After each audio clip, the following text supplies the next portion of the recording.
तो बेटा मेरा बेटा तो आ गया, और भी बहुत बेटे वहाँ पे रह रहे हैं। जो मेरा हाल है उनकी मम्मी पापा का भी यही हाल होगा। अगर सरकार इतने एमबीबीएस कॉलेज हमारे देश में होते तो हमें अपने जिगर के टुकड़ों को। नमस्कार, मैं हूं अजय भारद्वाज और आप इस समय ग्राउंड मीडिया देख रहे हैं। और वही लगातार रूस यूक्रेन के ऊपर बमबारी करने लग रहा है और एक गंभीर मुद्दा बना हुआ है इंडिया के लिए कि वहां पर जो हमारे जो भारतीय छात्र और छात्राएं जो वहां पर रहने लग रहे हैं, भाई माँ बाप का रो रो का बुरा हाल होने लग रहा है कि हमारे बेटा बेटी अभी तक नहीं आए। वहां पर ज्यादातर जो एमबीबीएस करने लग रहे हैं जो छात्र छात्राएं, जो डॉक्टर हमारे आने वाले भविष्य है, जो अपने जो देश का भविष्य है, वो वहां पर फंसे हुए हैं। तो भाई एक जींद का जो लड़का है ऋतिक पहुंचा है यूक्रेन से। कल देर शाम रात ही आया है और हमारी जो ग्राउंड मीडिया की टीम को पता चला कि ऋतिक यूक्रेन से आया है। तो भी जो वहाँ की जो ताज़ा हालात है, जो जानकारी है, जो इनके जो आंखों देखी जो इनकी कहानी है, या इन्हीं की जुबानी वहाँ के जो हालात है, तो ताज़ा हालात है, वो इनसे हम बातचीत करेंगे। क्या क्या परेशानी इनको झेलनी पड़ी, वहाँ की क्या सच्चाई है, क्योंकि मीडिया कई बार जो गोदी मीडिया है उसको बढ़ा चढ़ा करके भी दिखा रही है। एक बड़े चैनल का एक पत्रकार है जो वहाँ पर स्टूडेंट्स की राय नहीं ले रहा है, वो माइक आईडी हटा देते हैं, वो ओरिजिनल तथ्य के आधार पर कोई बात करते हुए दिखाई नहीं दे रहा है। तो ऋतिक भाई, सबसे पहले तो आपको ढेरों सारी शुभकामनाएं अपने वतन लौटने के लिए। धन्यवाद भैया। और माता जी, भाई साथ में एक माँ का लाल जब मौत के मुंह से वापस आता है तो उसको पता है भाई रोटी तक अच्छी नहीं लगी थी। आंटी से जब हमने बातचीत की, भाई बीमार हो रही भी, जब तक इनका बेटा नहीं आया तो बीमार होना तो एक स्वाभाविक की बात थी। भाई माँ का लाल जब दूर रहो नहीं, उस माँ ने बेरा उसके ऊपर के बीता है। आंटी राम राम। सबसे पहले तो शुभकामनाएं आंटी, बेटा आ गया आपका। हाँ जी, बहुत खुश हूँ मैं। रो भाई, आंखों में आंसू आ गया आंटी के, इतनी भावुक है बीबी। आंटी रो, अब तो बेटा आ गया, आप क्यों रो रहे हो? अब तो बेटा मेरा बेटा तो आ गया, और भी बहुत बेटे वहाँ पे रह रहे हैं। जो मेरा हाल है उनकी मम्मी पापा का भी यही हाल होगा। अगर सरकार इतने एमबीबीएस कॉलेज हमारे देश में होते तो हमें अपने जिगर के टुकड़ों को इतनी दूर क्यों भेजना पड़ता। अब मोदी सरकार ने बहुत अच्छा काम कर रखा है, लेकिन पहले वाली सरकारों ने कुछ भी अच्छा काम नहीं कर रखा। मेडिकल कॉलेज के लिए हमने यहाँ पे इतने धक्के खाए। अगर हमारे देश में मेडिकल कॉलेज होते तो हमें इतनी दूर क्यों भेजना पड़ता। मैं इस बात से सरकार से नाराज हूँ।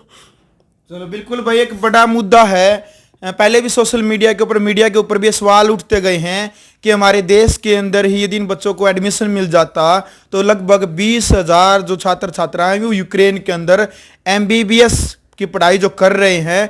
तो एक बड़ा सवाल था अपने देश के लिए भी, लेकिन क्या करें, फिर भी एक सपना होता कि यहाँ पर पढ़ाई नहीं तो हम विदेश में जा करके वो करेंगे। तो ऋतिक भाई, माता जी भी बल्कि भावुक हो गई और माता जी का हमें पता चला कि बीमार हो गई थी। मेरे बड़े बेटे के लिए मैं इतनी खुद अकेली फिरी हूँ, लेकिन उसका एडमिशन नहीं हुआ। मैंने अपने दिल पे पत्थर रख के इतनी दूर भेजने का सोचा कि एक ना बन सका मेरा दूसरा तो बन जाए। और मैं खुद बीमार रहती हूँ कि मेरा बेटा जैसे मेरी अपनी मम्मी को बीमार देखता है, पापा को बीमार था, उसी भावना से दूसरों की सेवा करे, इसलिए मैंने इतनी दूर भेजा था। बिल्कुल भाई, देखो माँ बाप जब इतनी दूर भेजे तो दिल पर पत्थर टेकना पड़ा है कि हमारा बेटा कामयाब हुआ है।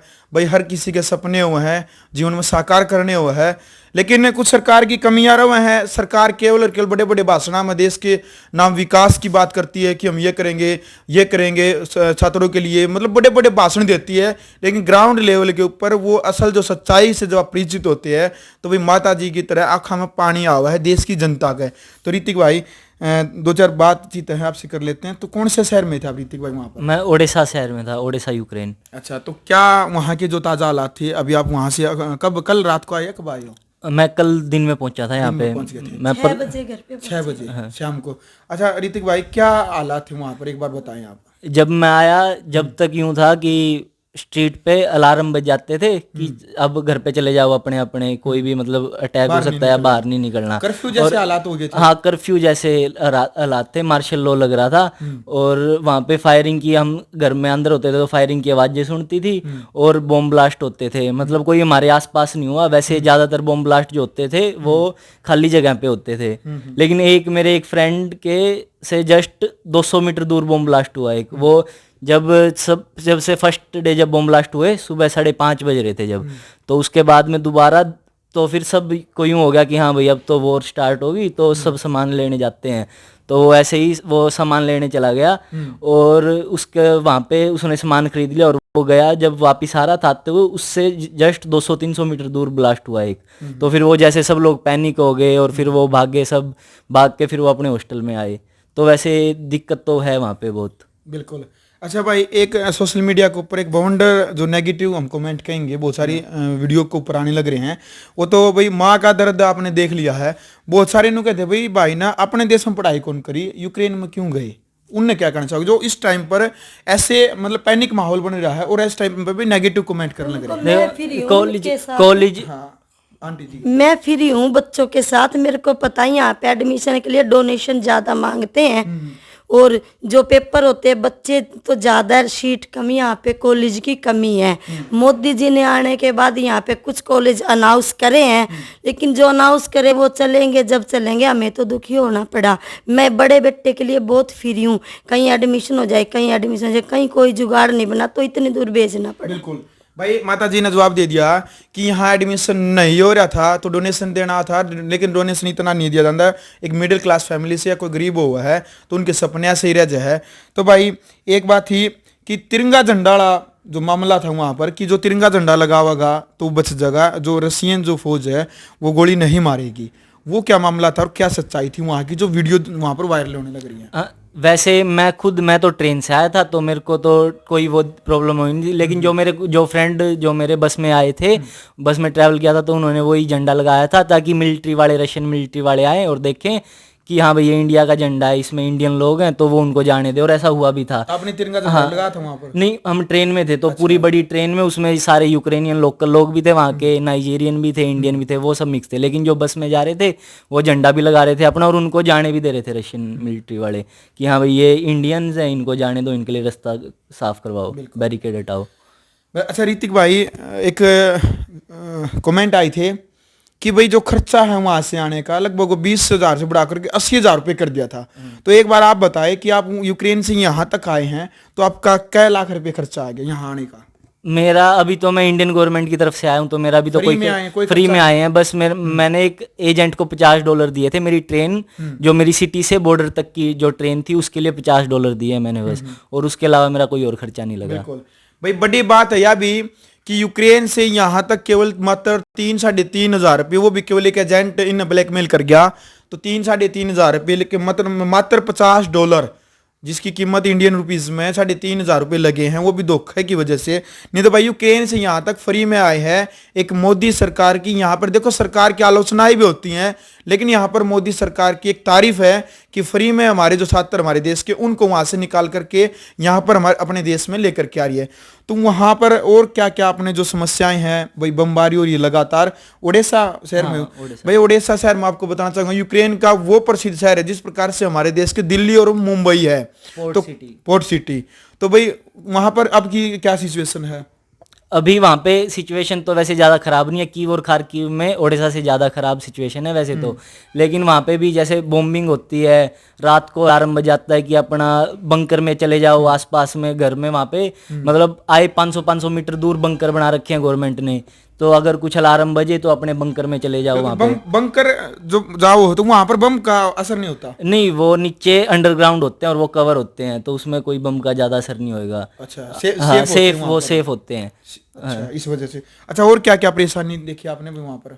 परेशानी तो यूं है, जैसे ही वो अटैक हुआ तो पैसे पहले तो एटीएम पे गए, एटीएम पे बहुत लंबी लंबी लाइनें, एटीएम में से कैश खत्म हो गया, क्योंकि जो वहाँ के लोकल लोग हैं वो भी देश से बाहर निकलने की कर रहे हैं। जैसे हम तो इंडिया आ रहे हैं, इंडियन सिटीजन हैं, तो हम तो इसलिए बाहर जा रहे हैं, लेकिन जो वहाँ के लोकल है वो भी पास में कोई पोलैंड जा रहा है, कोई हंगरी जा रहा है, कोई मालदोवा जा रहा है, तो वो खुद निकलने की, तो वो सारे जितना भी उनका कैश था तो वो सब निकाल रहे हैं। तो जैसे बहुत लंबी लंबी लाइनें लग रही थी और एक बंदा 5-5 मिनट तक एटीएम में लगा रहा था पैसे निकालने के लिए। मतलब फर्स्ट डे जब था तब कोई लिमिट नहीं थी उस पे एटीएम पे कैश निकालने की, तो ऐसे ही बहुत लंबी लाइन लग रही थी। हमारा करीब 2-2.5 घंटे में नंबर आया कैश निकालने के लिए, क्योंकि हमें भी इमरजेंसी में क्या पता कब पैसे देने पड़ जाए कहाँ पे, तो इसलिए कैश निकालना था। और वैसे खाने वगैरह का हमने स्टॉक रख लिया था, लेकिन खाने का स्टॉक वहाँ पे ख़त्म नहीं हुआ था तब तक। खाने का स्टॉक सारा सही था, लेकिन फिर भी हमने इमरजेंसी के लिए रख लिया था अपना खाने का भी। तो भाई ये जो समस्याएं हैं लगातार वहां पर हैं, जो लगातार बढ़ती जाने लग रही है। तो भाई एक वीडियो और वायरल हुई थी वहाँ की कि जो रशियन जो फौज है उनके द्वारा जो हमारे देश की जो बेटियां हैं उनकी पिटाई की जा रही थी जो बॉर्डर के ऊपर है, उसको लेकर के क्या सच्चाई है? क्या रशियन जो फौज है हमारे देश की बेटियों को ऐसे पिटाई की थी? नहीं, मैंने तो ऐसा कुछ एक्सपीरियंस नहीं किया, ना मेरे सामने कुछ है ऐसा हुआ कि कोई लड़कियों को पीट रहा है या कोई कुछ ऐसा, और ना ही मेरे किसी फ्रेंड्स ने कोई ऐसा एक्सपीरियंस किया। तो ये हमने तो नहीं देखा ये, ना ही किसी दूसरे बॉर्डर पे देखा मेरे, क्योंकि मेरे फ्रेंड हैं सब, कोई मोल्दोवा गए हैं, कोई पोलैंड गए हैं, कोई हंगरी गए हैं, तो उनमें से किसी ने भी नहीं मेरे को बताया कि ऐसा हुआ है, ना ही मैंने कोई ऐसा। तो अभी जो आपकी पढ़ाई है MBBS जो चल रही है उसके ऊपर क्या आप मानते हैं, क्या असर पड़ेगा इस युद्ध का? असर तो पड़ेगा, अभी जो भी जितने दिन वॉर चलेगा तो पढ़ाई तो वेस्ट होगी, लेकिन अभी देखो मैं तो वैसे अभी तैयारी करनी स्टार्ट कर दूंगा अब 2-3 दिन के बाद, फिर जो भी मेरा लास्ट एग्जाम होगा तो उसकी मैं बुक्स वगैरह सब ले आया वहाँ से। कौन सा ईयर चल रहा था मेरा फिफ्थ ईयर। तो मैं अभी सिर्फ बुक्स मेरे जो नोट्स हैं वो लेके आया हूँ, और बस 2 जोड़ी कपड़े, बस मैं और कुछ नहीं लेके आया वहाँ से। तो अभी जितने भी दिन रहूंगा यहाँ पे तो अभी वो अपने एग्जाम की तैयारी करूंगा, और वो बाकी जब कॉलेज स्टार्ट होंगे तो अपना नॉर्मल कॉलेज वो करूँगा। जब माँ बाप से, आपके माता पिता से, भाई बहन से जब आपकी बातचीत होती थी, आप यूक्रेन में थे, तो क्या वो कैसा फील करते थे? बातचीत तो बहुत टेंशन होती थी, मेरे पापा हार्ट पेशेंट है तो मेरे को तो बहुत ज़्यादा ही, एक बार बार फायरिंग हो रही थी और जिस तरह बम ब्लास्ट वगैरह, तो मैंने मेरी भाभी को कॉल किया कि पूछा कि नीचे कौन है, पापा सो रहे हैं नहीं सो रहे, कोई न्यूज़ वगैरह तो नहीं देख रहे। मेरे को ये टेंशन थी कि कभी वो टीवी ऑन करे और देखे कि ओडेसा सिटी में ये फायरिंग हो रही है, बम फट रहे हैं, तो क्योंकि वो हमारे से बिल्कुल 1 किलोमीटर दूर था वो जो जहाँ पे फायरिंग हो रही थी, तो वहाँ कभी वो देखें तो घर वो टेंशन करें, तो इसलिए फिर मैंने कॉल किया कि हाँ भाई टीवी वगैरह बंद करवा दो अगर देख रहे हैं तो। टेंशन तो थी। चलो ऋतिक भाई, मोदी सरकार तक कोई अपील, कोई संदेश, जो वहाँ पर जो बच्चे अभी तक जो फंसे हुए हैं, तो क्या आप संदेश आप देना चाहेंगे? वैसे जो भी मेरे को परेशानी हुई है वो मतलब बॉर्डर तक पहुंचने के लिए हुई है।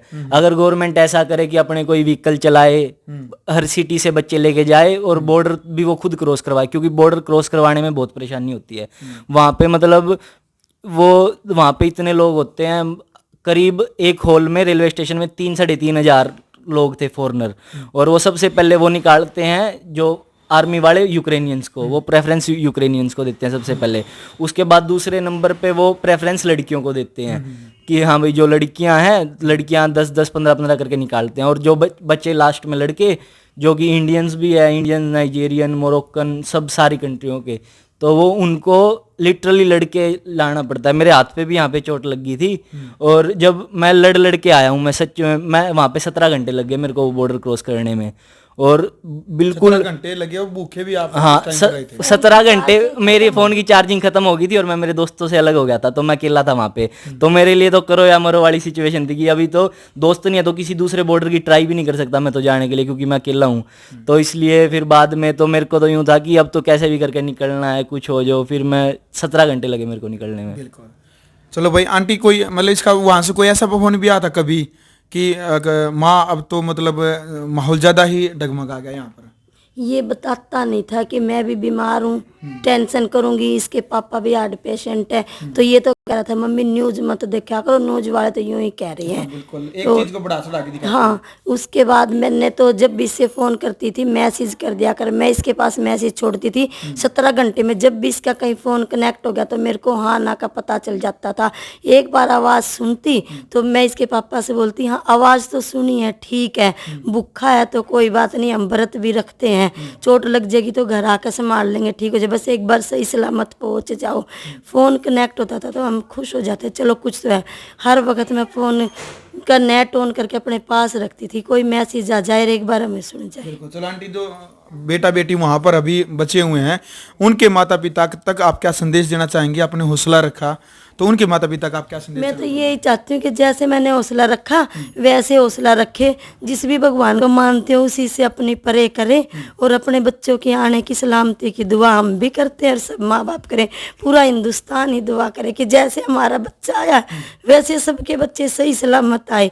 जो एक लड़का खत्म हो गया उसके लिए हमें बहुत दुख है, हम उनके परिवार तक तो नहीं पहुंच सकते, लेकिन जैसी खुशी हमें मिली उन सभी बच्चों के माता पिता को ऐसी खुशी मिले। बिल्कुल।